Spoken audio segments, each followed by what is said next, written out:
Hi friends, எல்லாம் எப்படி இருக்கீங்க? தமிழ்நாட்டில் இருக்க எல்லா அம்மாக்களுக்கும் இன்னைக்கு அன்னையர் தின வாழ்த்துக்கள். எடுத்து கிரேவி வச்சு டிஃபன் செய்ய போகிறோம். எண்ணெய் நல்லா காஞ்சிருச்சு. இப்போ வந்து கொஞ்சமாக தேங்காய் எடுத்து வச்சிருக்கோம், ஒரு 2 பட்டை எடுத்து வச்சிருக்கோம், கிராம்பு ஒரு 2 பாருங்க, நல்லா கலர் ப்ரௌனிஷாக வந்துருச்சு. அந்த தேங்காயும் இது சின்ன வெங்காயமும் போட்டு அரைச்சிட்டோம். அந்த தேங்காய் மிளகு இதெல்லாம் போட்டோம்ல, இதெல்லாம் வந்து இது கூட போட்டு எல்லாம் ஃபைன் பேஸ்ட்டாக அரைச்சாச்சு. கைப்பிடி அளவுக்கு சோம்பு இதில் போடுறோம்ல, அந்த பேஸ்ட்டை வந்து இதில் ஆட் பண்ணிக்கலாம். பச்சை ஸ்மெல்லாம் போயிடுச்சு. இந்த சமயத்தில் வந்து நம்ம வந்து சிக்கனை வந்து இதில் போட்டுக்கலாம். சிக்கன் ஒரு கிரேவி மாதிரி தான் வைக்க போகிறோம். அதனால வந்து லைட்டாக அதுக்கு தேவையான அளவு ஒரு 2 டம்ளர் தண்ணி மட்டும் அந்த கறி வேகிறதுக்கு மட்டும் ஊற்றிருக்கேன். 5 விசில் நல்லா அந்த கறி வேகிறதுக்காக வேக விடுவோம். ஹாய் ஃப்ரெண்ட்ஸ், எல்லாம் எப்படி இருக்கீங்க? தமிழ்நாட்டில் இருக்க எல்லா அம்மாக்களுக்கும் இன்னைக்கு அன்னையர் தின வாழ்த்துக்கள். இன்னைக்கு வந்து நம்ம வீட்டில் என்னென்னா, அம்மாவுக்கு இன்னைக்கு லீவ் விட்டாச்சு. அம்மாவை வந்து இன்னைக்கு சமைக்க வேணாம்னு சொல்லியாச்சு. அதனால இன்னைக்கு வந்து சிக்கன் எடுத்து கிரேவி வச்சு டிஃபன் செய்ய போகிறோம். இட்லியோ இல்லைன்னா தோசையோ செய்ய போகிறோம். அம்மா வந்து உள்ள ரெஸ்ட் எடுத்துட்டு டிவி பார்த்துட்டு இருக்காங்க. வாங்க இன்னைக்கு நம்ம சிக்கன் கிரேவி எப்படி செய்யறதுன்னு பார்க்கலாம். ஸ்டவ்வை பற்ற வச்சுக்கலாம். ஒரு பாத்திரத்தை எடுத்து வச்சு இன்னைக்கு வந்து சிம்பிளாக தான் செய்ய போகிறோம்.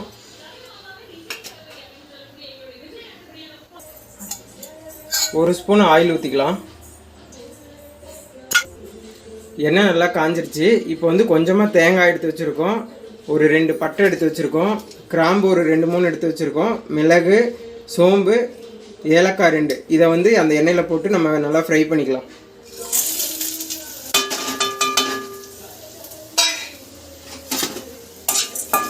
ரொம்ப ஃப்ரை பண்ண வேண்டிய தேவையில்லை. அந்த தேங்காய் கலர் மாறுற வரைக்கும் ஃப்ரை பண்ணாலே போதும். தேங்காய் ஓரளவுக்கு கலர் மாறிடுச்சு. இந்த சமயத்தில் கொஞ்சமாக ஒரே ஒரு கைப்பிடி வந்து நம்ம கருவேப்பிலை இதில் போட்டுக்கலாம்.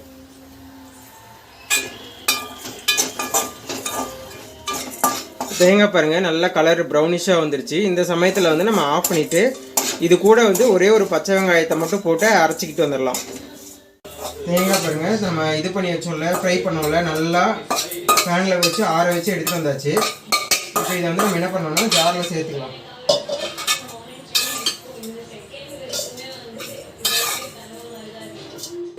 தக்காளி வந்து 2 தக்காளி எடுத்துருக்கோம். இதை வந்து நம்ம தனியாக தான் அரைச்சி வச்சுக்கணும். இது கூட போட்டு அரைக்கக்கூடாது. அதனால இதை அப்படியே வச்சுருவோம்.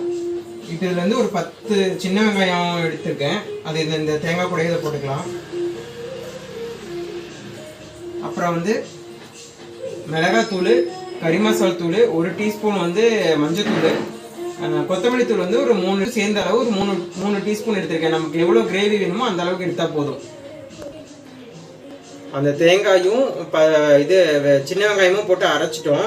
இதை அரைச்சதுக்கு அப்புறமேட்டு தான் இந்த மசாலா போடணும். ஏன்னா ஒட்டுக்கா போட்டு அரைச்சோம்னா ஒரு மாதிரி இதாகிடும். இப்போ வந்து இந்த வெங்காயமும் தேங்காய், அந்த பட்டை, மிளகெல்லாம் போட்டு அரைச்சாச்சு. அது கூட இந்த 4 மசாலாவையும் இதுக்குள்ளே போட்டுக்கலாம். அந்த தேங்காய், மிளகு இதெல்லாம் போட்டோம்ல, இதெல்லாம் வந்து இது கூட போட்டு எல்லாம் ஃபைன் பேஸ்ட்டாக அரைச்சாச்சு. 2 தக்காளி எடுத்து வச்சுருந்தோம், அதுவும் ஃபைன் பேஸ்ட்டாக அரைச்சாச்சு. இப்போ வந்து நம்ம செய்ய ஆரம்பிச்சிடலாம். வாங்க பார்க்கலாம். குக்கர் ஒன்று எடுத்து வச்சு ஸ்டவ் ஆன் பண்ணிக்கலாம். குக்கர் கொஞ்சம் சூடாகட்டும். தேவையான அளவு ஆயில் இருக்குது, ரீஃபண்ட் ஆயில் இதுக்கு ஊற்றிக்கலாம். ஆயிலுக்கு நல்லா சூடாகிடுச்சு. இப்போ நம்ம என்ன பண்ணுறோன்னா ஒரே ஒரு கைப்பிடி அளவுக்கு சோம்பு இதில் போடுறோம். சோம்பு நல்லா ஃப்ரை ஆகிடுச்சு. இப்போ வந்து நல்லா பொடி பொடியாக கட் பண்ணி ஒரு 2 வெங்காயம் கட் பண்ணி வச்சுருக்கோம், அது இதில் ஆட் பண்ணிக்கலாம்.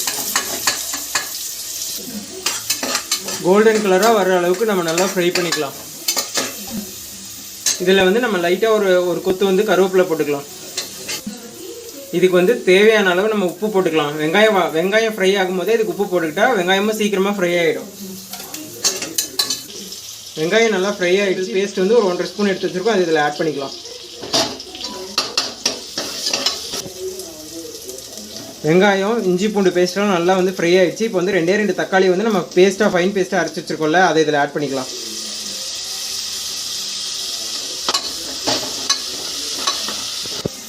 தக்காளி பாருங்கள் நல்லா ஃப்ரை ஆகிடுச்சு. அதோட பச்சை ஸ்மெல்லாம் போயிட்டு அந்த வெங்காயம், இஞ்சி பூண்டு கூட நல்லா மிக்ஸ் ஆகிடுச்சு. இந்த டைமில் நம்ம என்ன பண்ணோம்னா, நம்ம ஃபைன் பேஸ்ட்டாக அரைச்சி வச்சுருந்தோம்ல, தேங்காய் அப்புறம் இது வெங்காயம் அதெல்லாம் போட்டு அரைச்சி வச்சுருந்தோம்ல, அந்த பேஸ்ட்டை வந்து இதில் ஆட் பண்ணிக்கலாம். பேஸ்ட்டை நம்ம இதில் ஆட் பண்ணிட்டோம். பேஸ்ட் வந்து நல்லா அந்த பச்சை ஸ்மெல் போகிற அளவுக்கு நல்லா வேகணும். அதனால் ஒரு 2 மினிட்ஸ் இதை அப்படியே வேக விடலாம். நம்ம அரைச்சி வச்ச மசாலாலாம் போட்டு நல்லா அந்த பச்சை ஸ்மெல்லாம் போகிற அளவுக்கு நல்லா ஒரு 10 நிமிஷம் வேக விட்டாச்சு. பச்சை ஸ்மெல்லாம் போயிடுச்சு. இந்த சமயத்தில் வந்து நம்ம வந்து சிக்கனை வந்து இதில் போட்டுக்கலாம். சிக்கன் இங்கே வந்து பார்த்தீங்கன்னா மஞ்சத்தூளும் உப்பும் போட்டு ஒரு 2 டைம் வாஷ் பண்ணி வச்சுருக்கேன். இந்த ஒரு ஸ்மெல் இல்லாமல் இதை இப்போ இதில் வந்து ஆட் பண்ணிக்கலாம்.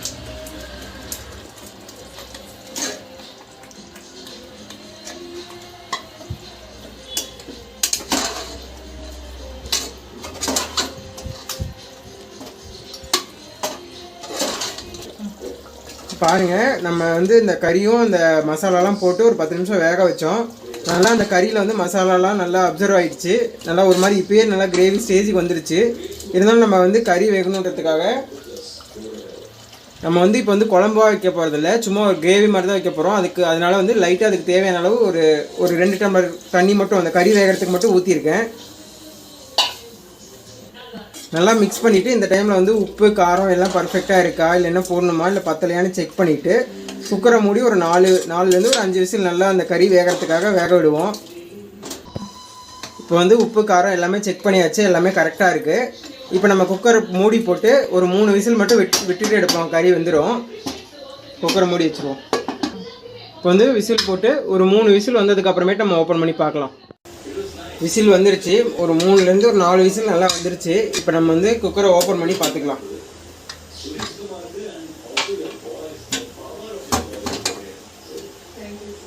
இது பாருங்கள் கிரேவி எப்படி வந்திருக்குன்னு. நல்லா கலர்ஃபுல்லாக வந்திருக்கு. நல்லா சிக்கனும் பாருங்கள், நல்லா சிக்கனும் நல்லா வெந்துருச்சு. நல்லா ஒரு கிரேவி கன்சிஸ்டன்சிக்கு வந்துருச்சு. இந்த மாதிரி தான் நம்ம வரணும்னு இந்த ஸ்டேஜில் நம்ம எடுக்கணும்னு நினச்சோம். இதே மாதிரி கரெக்டாக வந்துருச்சு. அம்மா வந்து உள்ளே டிவி பார்த்துட்டு இருக்காங்க. வாங்க போய் அம்மாவை கூப்பிடலாம்.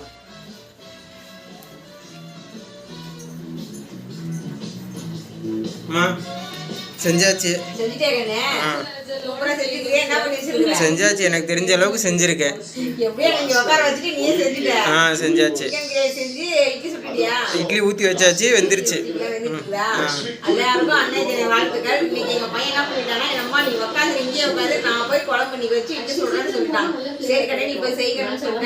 அவனால சூப்பரா செய்வான். சின்ன வயசுல இருந்தேங்க நல்லா குழம்பு இதெல்லாம் வீடெல்லாம் சுத்தமா வச்சிருப்பான். நல்லா நீட்டா வச்சிருப்பான். இனிமேல் செஞ்சுட்டு இருப்பான். நான் அதெல்லாம் விட்டுட்டேன். அவனால வெயிட்டு தான் தூக்கி நடக்க முடியாது. மற்ற வேலை எல்லாமே செய்வான். எப்படி வச்சுக்கிறான்னு பார்க்கலாம். போய் குழம்பு எப்படி வச்சுக்கலாம். குழம்பு எப்படி இருக்கு, உப்பு காரெல்லாம் கரெக்டாக எனக்கு தெரிஞ்ச அளவுக்கு வச்சுட்டேன். சூப்பரா செஞ்சிருக்கிறேன். நல்லா கிரேவி மாரி செஞ்சுட்டேன். கரெக்டாக செஞ்சுட்டேன். நல்லா இருக்குது. நல்லா கறியெல்லாம் வெந்துச்சு இருக்குது. நல்லா இருக்குது.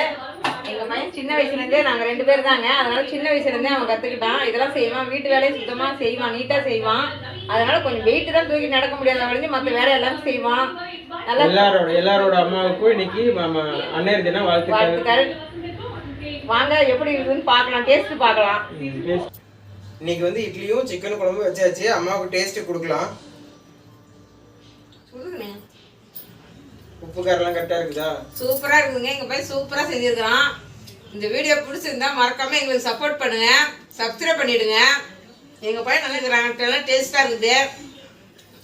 சாப்பாடு இது கறி வந்து சுடுது, அதனாலதான் சொல்ல முடியல. மறக்காம சப்ஸ்கிரைப் பண்ணிடுங்க.